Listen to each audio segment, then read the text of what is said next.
bringing you Grassroots Matters interviews with our host, Sally from Grassland Nutrition, and special guests and collaborators on the topic of nutrition, and more. All right, let's dive headfirst into this episode.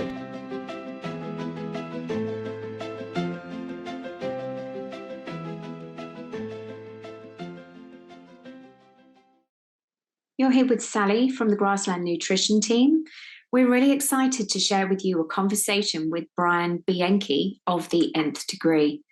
Bryan has been a customer of ours since 2021, and he also caught our eye with his insightful content on coaching and performance. Bryan's professional football career with SANFL lasted for over a decade before he came to be a high-performance coach, athletic development coach, and personal coach operating out of his impressive space in Norwood, Adelaide. We get straight into the guts of the conversation here, talking about each of our personal experiences with gut health. Bryan is joined up in his approach and believes that nutrition is inextricably linked to performance. And we agree. Dive in. And I had 16 clients and I had people helping me. And so at that point, like top of my game, but I just couldn't work like that. The kids were small. Izzy was really little and she'd, go on coffee dates with her dad. Yeah. And, I'd just be there like the stress monkey doing bath time at the end of the day and energetically not cool. So when we came out here, I went, right, I'm going to become a Pilates teacher. And he went, yeah, all right, okay, but carry on doing what you're doing because it's good money too. Yeah, my son's 19. Yeah. How old are you? 16. Yeah, so when I came out here, just Adelaide was not my market at all. They were like, yeah, but I do that. Yeah, what can you bring to the table? Yeah, what's your network like? Yeah. Just didn't really gel. Yeah. So I did work for some agencies in Sydney, but the longevity of my offering was changing with the market. Mm-hmm. With the market was changing where they put less faith in me as an ongoing kind of operator to bring in kind of new business, and it was like, okay, we'll put you on a short contract. Yeah. And then if they're not winning the business, then that would reflect on me, but I can only give them opportunities. Yeah. So it kind of dried up a bit, so I had to take a full-time job. Yeah. I ended up working in compliance e-learning, which just nearly stuffed me altogether. Horrible. Awful. Sounds like a nightmare. Awful. Yeah, it was. I said, right, okay, I'll give it a year. It's providing kind of stability. Yeah. I had both of the kids, and both of the kids are with me at home. But yeah, it just killed me. But I'm loving this. Yeah, it's early days, and they're teeny. They're such a small company, but you have to start from somewhere, and I really do believe in the offering. It's good that they brought someone on. Yeah, I think it was essential. It was a sink or swim thing. How long have you been doing it for? Since 2017. That's for a while, yeah. I had products on the shelves 2018, do an awful lot through Amazon, sell to the US, South Korea, through a big wholesaler, Canada, UK, India. Where did they source from? OBE Organic. Yeah. I don't know if you've come across them. No, I remember doing a little bit of research on it because I was like, I wonder where they get it from. Yeah, so I did a little bit of research on it. Yeah. So OBE are great. Kelleninger used to be beef limousine farmers back in Denmark, and then also in New South Wales in the country. And they came across OBE that had recently been set up. So OBE is like a conglomerate for organic farmers in the Channel country, where the beef roam freely, and so they don't have seeds or grain at any point. So it's just grass, and herbs and whatever they're picking up. And I, as you go along, you do a bit more research, and you're like, oh right, so that's how it works. So a lot of beef will be grass fed, but then they'll be put on the grain to be fattened up, and then they're finished on the grass. So when you read grass-fed, grass-finished, invariably there's grain in between. Yeah. But OBE's farms are Yeah. just pasture lands, Yeah, right. which is The whole way. awesome. Yeah. Yeah, the whole way through. So, I mean, if you do have gut problems, I'm going to ask you about that in a sec, then if you are super sensitive or if you're still healing, then even if you are trying products, that look like this, then there are chances that there could be some kind of residual kind of grain matter. Yeah. Super interesting. And what I really like about what they do is that they don't want to chase what competitors are doing. Cal will always get disgruntled about what competitors are doing, but because they're able to source. So my background is I did commerce. I studied commerce at uni and started working in marketing. And then I was like, pardon my French if I swear. No, it's all right. We've got Tourette's over here. Right. Yeah, it depends on the day. I just feel like I'm more real and I just talk. As I talk. We only mix with real people. Fuck man, if unless I'm working in industry that I truly believe in, which the chances of doing that often is not, unless you're creating it yourself, it's pretty slim, as you know. And then I'm just doing smoke and mirrors to try to get people to buy shit that I don't even believe in. I've got to get out of this. So I got out of that and then took the hard road to making my own stuff. But then you still go through the same process because you think you're trying to manipulate people into doing stuff, and it's like, that's ridiculous. I believe in this stuff. Yeah. People should be doing it. Yes. It's they should be doing it, and why not come and do it with me? Because I know what I'm doing. Yeah, 100%. But it was a journey to get to that level. Yeah, sure. And I think you're always questioning yourself and second guessing things, and you get strung out, you get too tired, and you've got to come back to who you are and what you believe in. Sales used to be so spammy back in the day, didn't it? It used to be. We always had these thoughts of sleazy car salesmen and all that sort of stuff. Where it's it's not like that anymore. Well, that's not the way I sell anyway. No, you've got to have a digital now, yeah? Yeah. Well, and just tell people what we do, and it's be honest about it. This is what we do.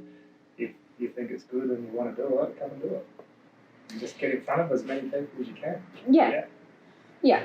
And I've taken to, we manifest things now, but it's the same as if you truly believe in something, you wish that thing for yourself and the people that you work with, and that you only kind of ingratiate yourself and hang out with people that have those kind of same values. Yeah, absolutely. Just that, the COVID stuff, I think really helped. If there was any learning from that, it was to clear out, clarify. Who you want to hang out with, who are the vampires, and what you're doing and what your purpose is, and just to kind of fine tune that stuff. Very much so. So with your gut, what was your kind of journey? It's a while back now. I've been pretty good with it for a fair while these days. I had a lot of issues through my 20s when I was back playing football, and I thought I was doing everything right, but when I look back, I was doing everything wrong. How your knowledge changes, and dietitians still a little bit questionable. But back then they were horrible, in as far as, because I'd see a dietitian every 2 weeks through our club. And they'd be like, oh yeah, you're doing great. But then when I look back, I'm like, holy shit, I wasn't doing great. So I was eating shitloads of bread, heaps of milk, heaps of lollies. I was always playing on an empty stomach, which is not good. Not just playing on an empty stomach, playing on an empty stomach plus a cup of coffees. So just all of that sort of stuff, just not good. And then at the end of the game, you're everything's I thought it was just exertion, but turns out it was stomach acid. What do you call it, reflux and all that sort of thing. And so then you eat crap food after, which is just inflaming it even more. And so I was just an inflamed mess. Again, I didn't realise. I was just how come I seem to be sore on everyone all the time, Joints as well? No, just horrible. Yeah, sure. My inflammatory markers. Wow. They got to it. There was a couple of times, there was one game in particular where I had to come off at half time because my head was just throbbing. It's like I'd been knocked, but I hadn't been knocked, but it was just inflammation. So I got sent in for tests, and they just said, yeah, all we could find is your inflammatory markers are through the roof. Because they didn't test this is 20 years ago. They probably still don't. They didn't test for any of that sort of stuff. Oh, I might have some gut issues or no, they didn't. So that still that still didn't get addressed. I didn't know whether it could be that at the time. Fast forward about 5 years, and just by chance I was seeing a chiropractor, and the chiropractor used to do some muscle testing, and then he had a naturopath in there, and I was like, I'd always been interested in going to see a naturopath, and I went to see her, and I remember sitting down with her, and I was like, she goes, oh, what are you here for? I'm like, I don't know. And then she just started talking to me. In a calling. Yeah, it was weird. Seriously, it was like that. And then I was like, oh, maybe you could help me with this. And then we just started talking about stuff. And she was crazy. She put me on this protocol to rebuild my mucosal lining and some enzymes to help with processing and some, what else do we have? Something to help with the reflux. But it was just a process. Sorry, I missed a key point. I got diagnosed with an ulcer, had an endoscopy, and so they put me on the tablets, what they call Nexium or omeprazole, the stomach acid, to suppress your stomach acid, which helped. It helped because I was just inflamed and feeling yuck all the time. And I was taking 2 a day, and after about 6 months, it fixed it pretty quickly, and after about 6 months, I went back to the doctor and said, can I get off these now? And he's like, no, you got to keep taking them for the rest of your life.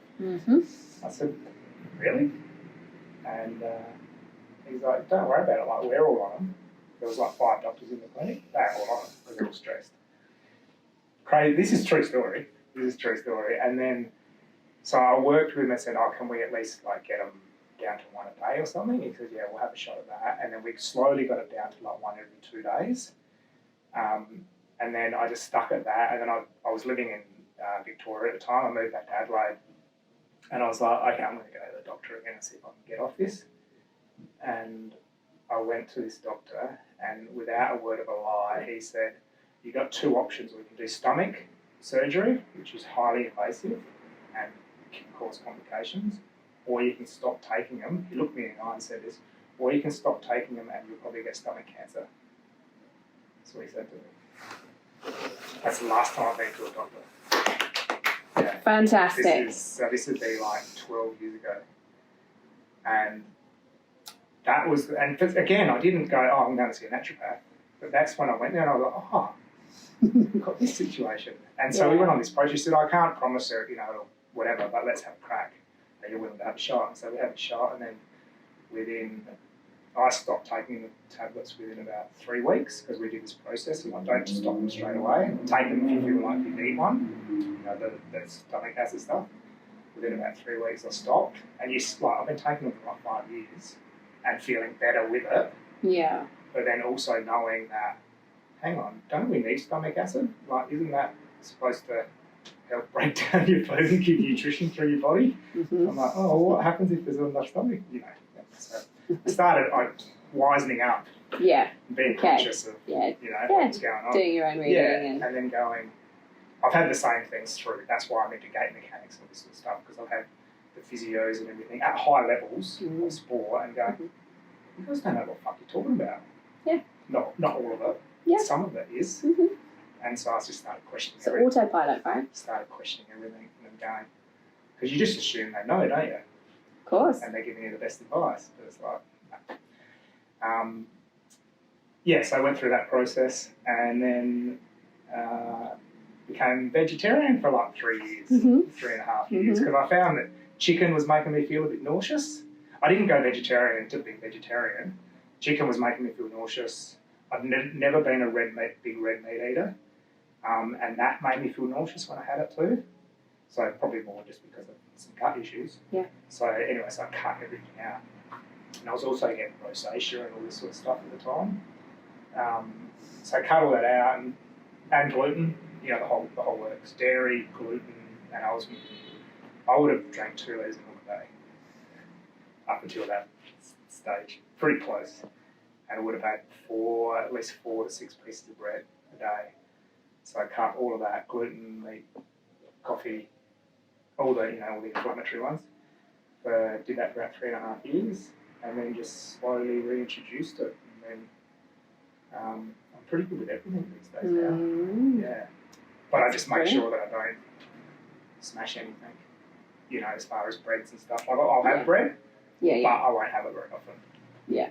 So I know if I have it like a few days in a row, I'll get sore in the joints and that sort of stuff. Yeah. Oh. I eat tons of meat now. Yeah. I eat mince all the time. Uh-huh. I can have dairy again fine now. So I didn't have dairy for probably 8 years. Yeah. Just good. Yeah, that's super good. Yeah. Yeah, I became lactose intolerant during that 5 years and just stayed off it and was having alternative milks like almond and soy. That's how we yeah. When I guess probably, I don't know, maybe 6 weeks in. How long ago was this? When you were having your milks? When I was having the dodgy milks. Yeah, the dodgy milks. It would have been 2.5 years ago. Yeah. Yeah. Mine was like probably 8 or 9 years ago when it was still like, you're a wanker, mate. Oh, yeah. You know what I mean? Oh, Like, because places didn't have it. Some places had it. Yeah. And like, whereas, now it's everywhere and it's accepted. Yeah. Whereas it used to be like... Well, and it's more common. And and then it would have been, hello, what's going on with you? Yeah. And like having to take milk to people's places and, oh my God. It's like... Or you... But you needed it. Yeah. At the time. I used to work with a guy, and this was way back when, before I had kind of issues, didn't have any issues with my gallbladder at all, and would eat anything and nothing would happen. It was all fine. Yeah. The youthful stage. And he had IBS, and he used to painstakingly make almond milk himself, like with the muslin.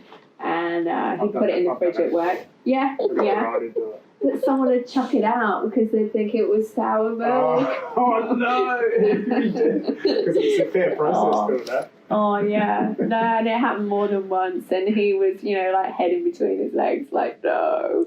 I can hardly eat anything. Yeah. And, I can't go out like you guys and go to the cafe and have a big sub. It's like that, though. Yeah, it really was. Baristas these days. Oh, that's like, oh man.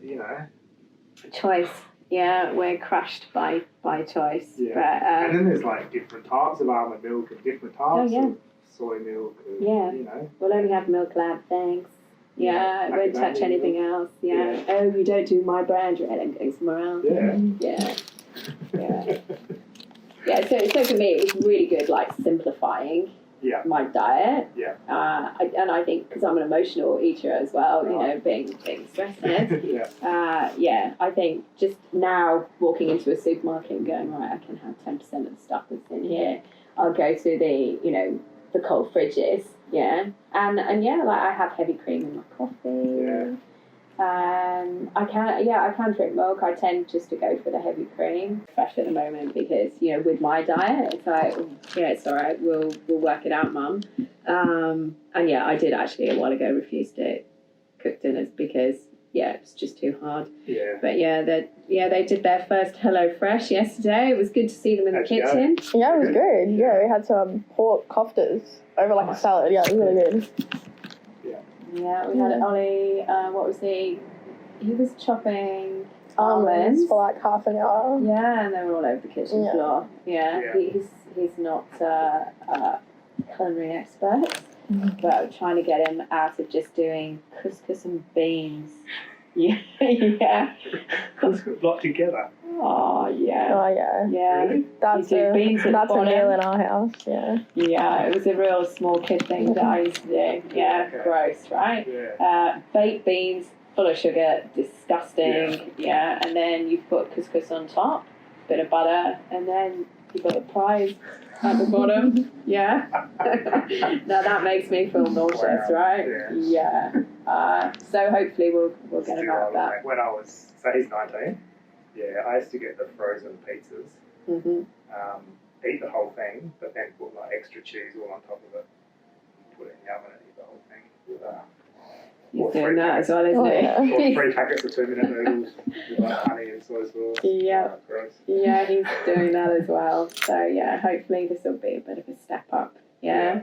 There's lots of green things coming in, but you know, it's healthier than than where he's at. Yeah. And Izzy's great with cooking, and she's about to go and do a baking course. Yeah, he's absolutely hopeless. He'd go hungry, or I'd be like, oh, another brown bag. Yeah, did you get Uber Eats again, mate? Yeah. Uh-huh.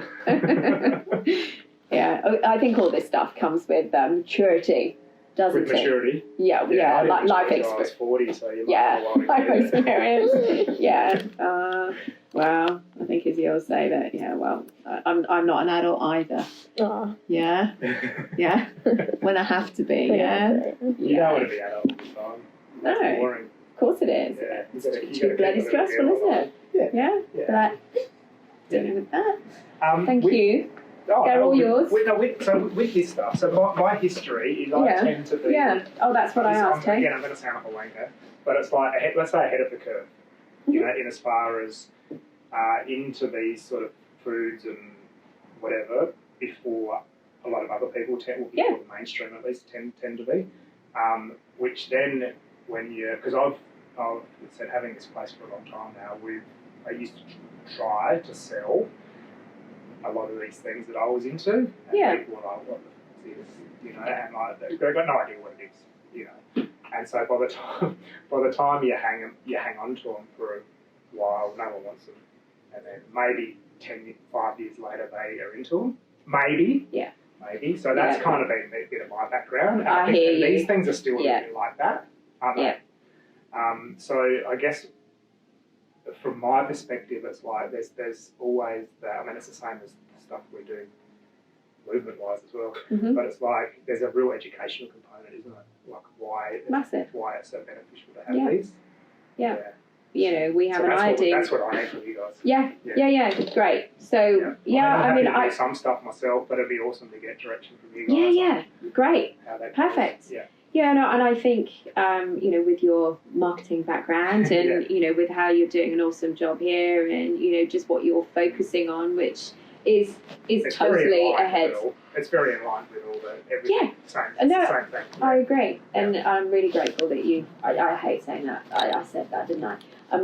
Thank you for having us come over. Yeah. I think with this, ultimately, it's to tackle B12 and iodine deficiencies worldwide, right? B12 you can get from beef liver, beef organs. Beef organs are big. We all need them, whether it's in a shake or hidden in something because, they don't taste great when they're freeze-dried. They're a bit milder on the palate, but again, it's that dog food component. It doesn't look like food. I quite like them, but that's just... And I do now, because I feel like my taste... I know that I'm on the... in that small group. Do you like them? No. Oh, no. I don't think Kirsty likes them that much. And look, I completely get it. Had I not have had the journey that I've been and through... maybe it's same. Yeah, so I think I listen to what my stomach's asking for rather than what my head's asking for, and it would always be chocolate brownies. So. There's certain things you have too that, this is my experience, where it's like, my body needed that. You just know, like whether it's intuition or whether you just make it up in your own head. But I don't know. I think there's some things you have and you just like my body just needed that. And sometimes it's sugar. Sometimes you have a chocolate bar or something. You go, my body just needed that. Yeah. Yeah, I think some nights, and it was probably when I had too much alcohol, I'd go to sleep and imagine that I was diving off a diving board into orange juice. Really? I'd be waking up going, oh, damn it, we've got no juice. Yeah. I must have needed sugar. Yeah. Well, there's some fascinating... Are you familiar with Jack Cruz's work? Do you know Jack Cruz? Yeah, so... It's pretty trippy. Like, it's hard to follow sometimes. Yeah, and he's a bit of a dick. In terms of kind of our ethos and mission and what the products actually do. And it's probably the benefits of the product that you'd be interested in, but more the hard facts and stuff. We have lots of anecdotal stuff and no firm data supported stuff, because when it comes to weight loss, particularly you mentioned there, you just can't go there. University, so USA. We run weight loss, we run weight loss programs, but we always do it with an approach based around health and longevity and the performance of the person. You know, everyone wants weight loss, not everyone, but you know, it is a market. Of course, yeah, it's huge. The amount of times, because I could sit here and just bang my head against the wall trying to get people to just be healthy and live longer and feel better. Yeah. But it's not sexy and it doesn't sell. It just doesn't. Yeah. And then I can say, okay, well, let's lose 5 kilos in 5 weeks, and everyone signs up. And then you put what's the saying? You know, like give them what they,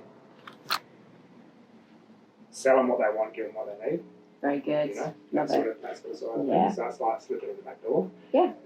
And it's also like, that makes me happy. It's part way towards that. Yeah. So even though it's weight loss, I still want to always, this is what it's going to be. And we tend to attract people that are a bit more, there's a bit, let's just say, a bit more depth to them. For want of a better term. Yeah. Maybe a different stage of life. yeah, maybe that too. But, and I think the best people to deal with, because they're open, they're malleable, but they're looking for direction as well, and they see bullshit a mile off. Absolutely. Right? Absolutely. Yeah. Yeah, weight gain is just a symptom anyway. It's a symptom. Of course. Yeah, of course. Yourself. So what I found is helps with brain fog, better sleeping patterns, headaches, but it's all part of the balance of what you're doing, of the food and what I'm doing, and just on that better path. I really enjoyed waxing lyrical with Bryan Bianchi from the Nth Degree. When you have gut issues, you feel all alone, and so many of us suffer. To all the curious cats out there that have listened, I hope it compels you to take matters into your own hands with the help of whole food nutrition. Thanks for listening. See you next time. Thank you for tuning in to the Grassroots Matters podcast. If you've enjoyed what you've heard today, please feel free to rate, subscribe, or leave a review wherever you listen to your podcasts. That helps others find the show, and we greatly appreciate it. Once again, thanks for joining us, and we hope you'll come back again for the next episode.